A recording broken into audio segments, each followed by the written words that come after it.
So the college football playoffs are set. Now what? Let's discuss. Alright guys, the college football playoffs are set. Alabama will face off against Oklahoma in the Orange Bowl, while Notre Dame and Clemson are facing off against each other in the Cotton Bowl. Let's break down these teams, see what they bring to the table, and some concerns. Let's start with Alabama. Alright, so Alabama, I'll say it, they're the best team in the nation. There's a reason they're ranked number 1. They have beaten everybody on their schedule, killed most of their opponents, and against Georgia, Tua went down, Hurts came in, he led them to a comeback victory. That was terrific. That was a great win for Alabama. Now here's the question. Is it going to be Tua, or is it going to be Jalen? That's the question that Alabama's going to have to ask themselves. Is Tua going to be healthy enough to where he can lead the team to a victory? And remember, Oklahoma has one of the best offenses in all of the nation, so this is going to be a shootout. So they have to make sure they get this right. They have to make sure that whoever they put under center is going to give them the best chance to win. Something else to remember. Alabama has one of the best defenses in all of the nation. It's going to give Oklahoma some problems. So Alabama, they have to play great defense. Their offense has to keep up with Oklahoma's offense. But let's move on. That's all I have to say about Alabama. Not really much to say at this point for Clemson. Early on in the season, we were thinking, is it Bryant or is it Trevor Lawrence? Trevor Lawrence stepped up, won the job from Kelly Bryant, so Kelly Bryant transferred out. And Trevor Lawrence, he's been playing like a veteran. He's not playing like a true freshman, which is what he is. He's been playing like a veteran, been making plays all over the place. But now, the stakes are higher. Yes, he played well in that conference championship, but it was against Pittsburgh. And Pittsburgh was only 7-5.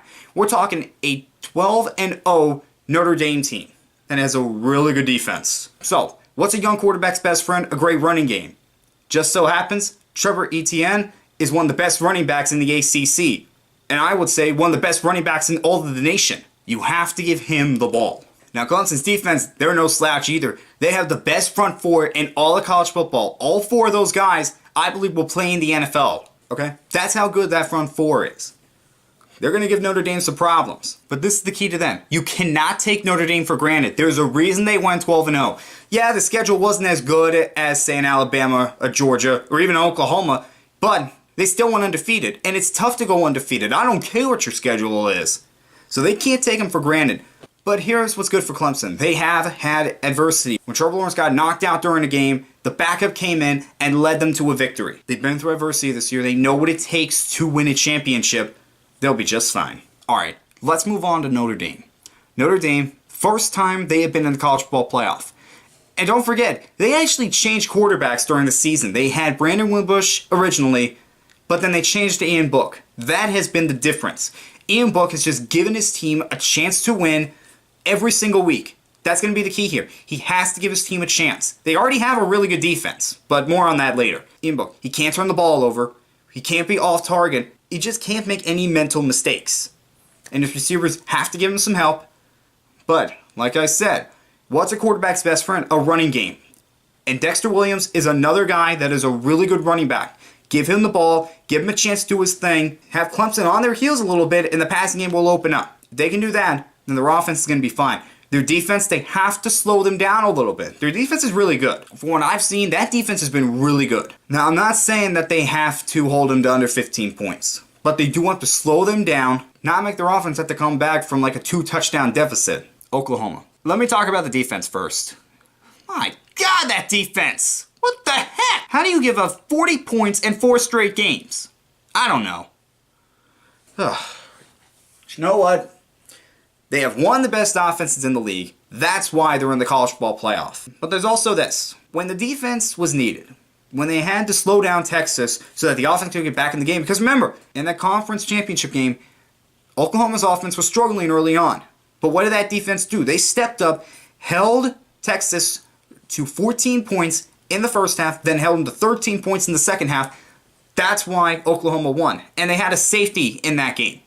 So the defense did just enough so that Oklahoma can win. Well, against Alabama, one of the best offenses in the nation, they're going to have to step up again. Not holding under 20 points, but at least give Oklahoma's offense a chance. Because Oklahoma's offense will be tested by that defense because Alabama's defense, like I said, it's one of the best in the nation. And the Big 12, well, they're not known for great defenses, but the SEC is. This is an Alabama-led team, so you know they're going to be disciplined, they're going to be on the ball, and they're going to want to make some plays. And on the offense, again, they'll be disciplined, they'll be running the right routes, and they know how to catch the ball and hold on to the ball. So what Oklahoma has to do, they have to match them point for point. However, when the chips are down, when the defense needs to stop Alabama, they have to do it. But can they? I don't know. Let me tell you something. This will be an exciting game. Both these games, I think, will be really good. So what are my predictions for this college football playoff? What do I think is going to happen? I say Alabama does beat Oklahoma. But I don't think it's going to be a blowout. I think Oklahoma is going to keep with Alabama to start the game.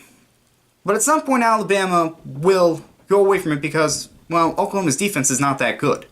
And I just don't think with this type of offense that they can do it. Whether it's Tua or Jalen, Alabama's going to score a lot of points. And Murray's going to be tested. He will be tested against this Alabama defense that, like I said, is one of the best in the nation. But Oklahoma will get their points. But Alabama wins. I'll say, I'll go 40-30 for this game. I'll go 40-30 Alabama. That might be pushing it a little bit, but that's what I'll go with. And for Clemson and Notre Dame, I do say Clemson will win. I just don't know by how much. Because like I said, Notre Dame, they're a well-rounded team. But so is Clemson. For this, I'll go a little bit closer, but I'll go 37-32. 37-32. That's what I'll go with. So 37-32, Clemson beats Notre Dame, and 40-30, Alabama beats Oklahoma. Will I be right? I don't know.